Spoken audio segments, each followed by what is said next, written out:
नमस्कार मित्रों, आपका मेरे चैनल पर एक बार फिर से स्वागत है।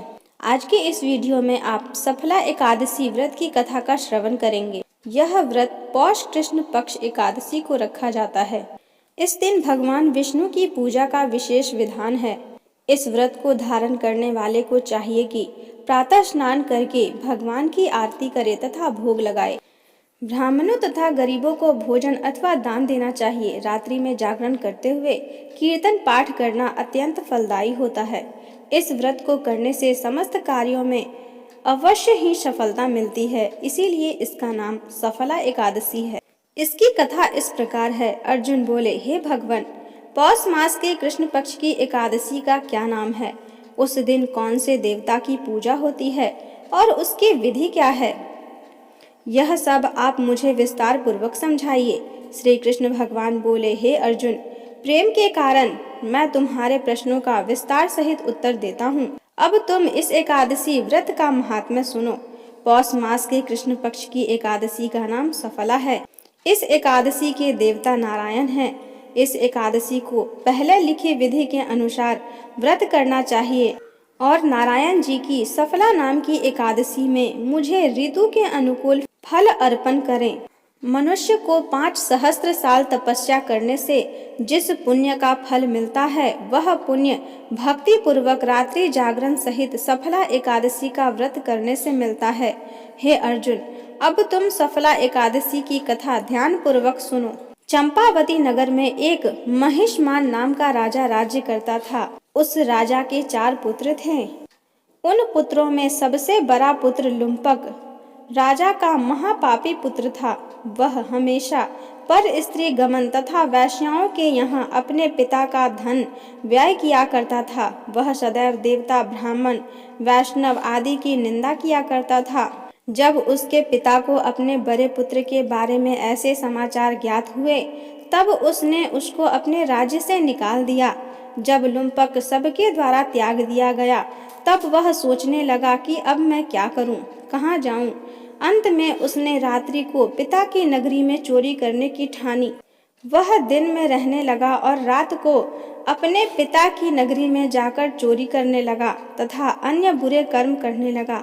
रात्रि में वह जाकर नगर के निवासियों को मारता तथा कष्ट देता। कुछ दिनों में संपूर्ण नगरी को समाप्त कर दिया। प्रातः उसे पहरेदार पकड़ने पर भी राजा के भय से छोड़ देते थे।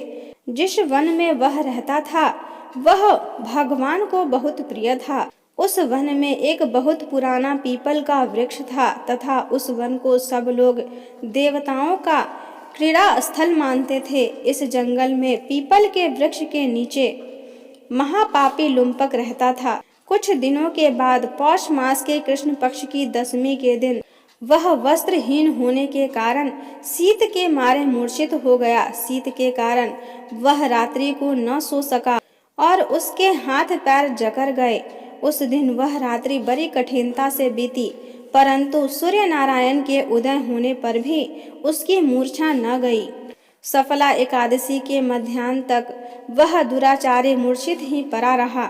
जब सूर्य की गर्मी से उसे कुछ गर्मी मिली, तब उसे होश आया और अपने स्थान से उठकर गिरते पड़ते वन में भोजन की खोज में चल पड़ा।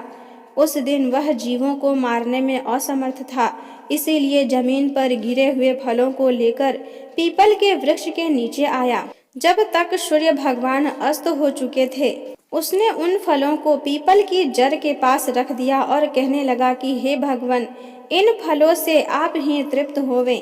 ऐसा कहकर वह रोने लगा और रात्रि को उसे नींद न आई।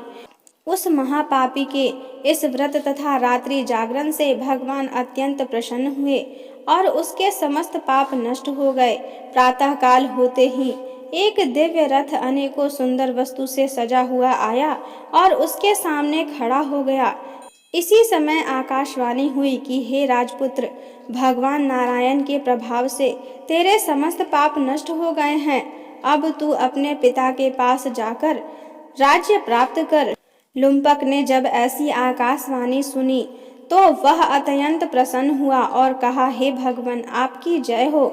ऐसा कहता हुआ सुंदर वस्त्रों को धारण करने लगा और अपने पिता के पास गया। उसने संपूर्ण कथा कह सुनाई और पिता ने उसको अपना राज्यभार सौंपकर वन चले गए।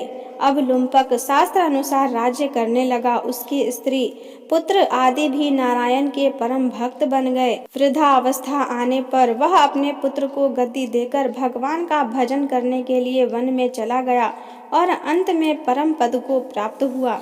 इस प्रकार कथा समाप्त हुई। ऐसे ही धार्मिक कथा सुनने के लिए मेरे वीडियो को लाइक करें, अपने दोस्तों के साथ शेयर करें तथा मेरे चैनल को सब्सक्राइब करें। धन्यवाद।